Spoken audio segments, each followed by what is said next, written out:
I wanted to ask you about that situation that happened a little bit with WWE, where they said they don't want to bring in indie guys. They want to bring in their own people that are untrained and teach them. And I don't know how well that's gone, but they've had a little bit of success with a few people. What were your thoughts when you heard that as a pure indie guy? So, one, I reflected, wow, they've said this like 10 times over the last 25 years that became so public. And every time like people go, I can't believe you're going to do that and say that. And then they build this relationship and they try to bring up somebody. And then they're like, oh, we should probably have people who know how to wrestle to work with them.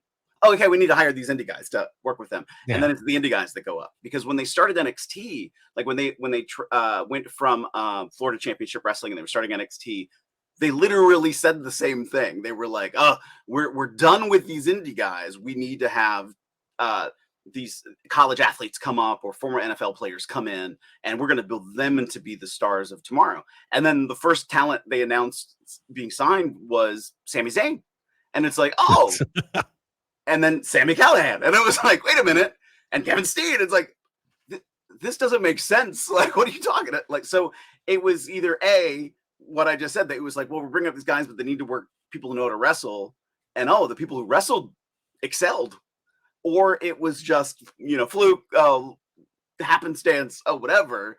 But those are the guys who are up top, or the wrestler was not.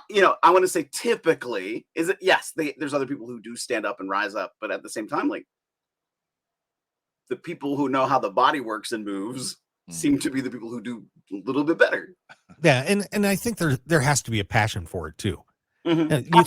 You can go to somebody and say, you should be a pro wrestler, and they say, oh, okay, and then they come in and they realize, wow, this is not easy, and this hurts, and they get pulled out. It takes a special person to do what they do.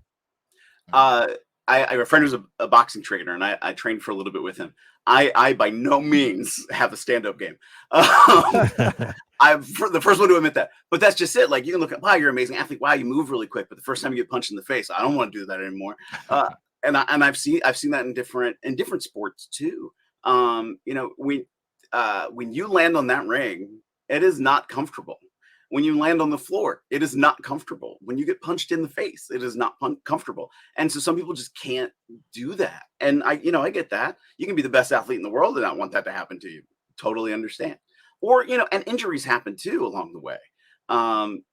Even within the world of wrestling, you see that, people have, I had cervical disc fusion. I had the exact edge surgery. I had spinal stenosis and 2 compressed discs. It happens.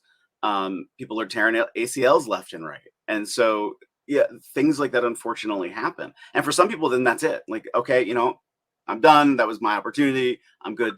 Thank you. And they move on. But I don't know. So I think WWE, even though they say that, and they're not wrong, like those are the, top caliber athletes are coming from Division I schools who are going out for the Olympics. They're not wrong by stating that. But then are they the ones that really seem to stand up the most? I, in my personal opinion, not in every situation. So yeah, I think they keep saying it, but then they default back to the wrestlers. Yeah, absolutely.